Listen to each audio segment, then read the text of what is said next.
முள்ளியவளை போலீசாரால் தாய் மற்றும் 10 வயதான மகள் ஆகியோர் அராஜகமாக வீட்டை விட்டு வெளியேற்றிய சம்பவம் முள்ளியவளை தண்ணீரூற்று பகுதியில் இடம்பெற்றுள்ளது.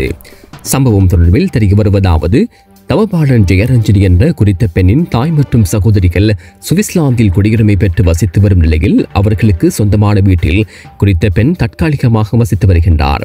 குறித்த பெண் அரசாங்க உத்தியோகத்தராக கடமையாற்றி வரும் நிலையில் அவர் இதுவரை அரசு விடுதியில் வசித்து வந்துள்ளார். தற்போது வேறு வீடு பார்த்து செல்ல உள்ள நிலையில் தற்காலிகமாக தனது தாயாரின் வீட்டில் வசித்து வந்துள்ளார். குறித்த பெண்ணையும் அவரது மகளையும் 3 நாட்களாக வீட்டினுள் பூட்டி வைத்திருந்த முள்ளியவளை போலீசார் கடந்த புதன்கிழமை நள்ளிரவன்று வலுக்கட்டாயமாக வீட்டிலிருந்து வெளியேற்றியுள்ளனர்.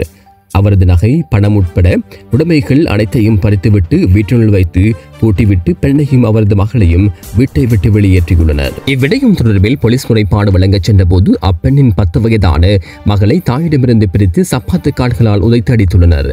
இதற்கு முள்ளியவளை போலீஸ் நிலையத்துக்கு பொறுப்பான போலீஸ் பொறுப்பதிகாரி மற்றும் போலீசார் துணை நிற்பதாகவும் தான் முறைப்பாடு வழங்கச் சென்றபோது முன்கூட்டியே விடயத்தை தெரிந்து வைத்திருந்த போலீஸ் அதிகாரி தன் முறைப்பாடை கவனத்தில் எடுக்கவில்லை எனவும் குறித்த சம்பவத்துக்கு சுவிட்சர்லாந்தில் வசிக்கும் தனது தாய் மற்றும் சகோதரிகளே காரணம் என போலீஸ் பொறுப்பதிகாரி தன்னிடமே தெரிவித்ததாகவும் குறித்த பெண் தெரிவித்துள்ளார். போலீசாரால் தனது குழந்தை சப்பாத்து காலால் உதைத்து அடித்த போது தான் உடனடியாக சிறுவர் உரிமைகள் ஆணைக்குழுவுக்கு தொலைபேசி மூலம் அறிவித்த நிலையில் அவர்கள் முறைப்பாடு வழங்க நேரடியாக கொழும்பு வருமாறு கூறியுள்ளனரே தவிர எவ்விதமான நடவடிக்கைகளையும் எடுக்கவில்லை.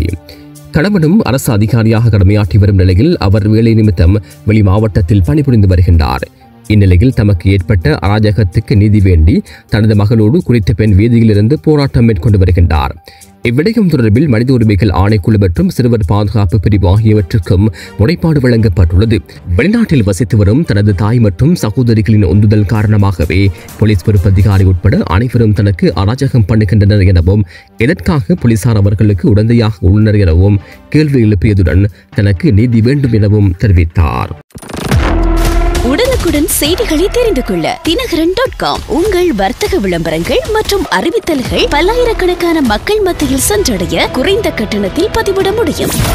உங்கள் பிரதேசங்களில் நடைபெறும் செய்திகள் மற்றும் நிகழ்வுகளை அனுப்பும் பட்சத்தில் அவை பதிவேற்றப்படும். குற்ற செயல்கள் மற்றும் சட்டவிரோத செயற்பாடுகளை ஆதாரங்களுடன் எமக்கு அறிய தரும் பட்சத்தில் அதனை அம்பலப்படுத்துவதுடன் தகவல் வழங்குபவர்களின் ரகசியம் பாதுகாக்கப்படும். இதுவோ தனியார் ஊடகமாகும்.